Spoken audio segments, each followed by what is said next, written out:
ইটবালি বয়ে একখানা 2 বর্গমিটারের বাড়ি বানিয়েছে। শুনতে কেমন লাগে, তাই না? তাহলে চলুন দেখা যাক।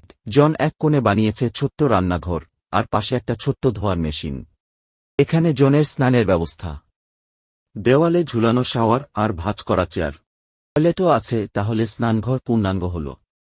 আর এই দেখুন জনের ভাঁজ করা ডাইনিং টেবিল। খেতে বসলে বের করেন, কাজ শেষ হলেই ভাঁজ করে রেখে দেন।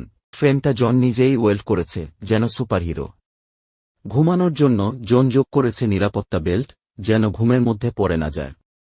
আর হাইড্রোলিক রড দিয়ে বেড অ্যাডজাস্টও করে। দেয়ালে সারি সারি ক্যাবিনেট, বই রাখার জায়গা, আর কাপড়ের হ্যাঙ্গার। এখানে একটি চপিং বোর্ড, খুললেই দেখা যায় নিচের ঘরটা। জনের উপর সিঁড়ি দিয়েও ঘুমানোর জায়গা। ড্রয়ারের মধ্যে আবার বারবার শু ক্যাবিনেট। সেজেগুজে থাকাও হল। বন্ধুরা, এমন মজার বাড়ি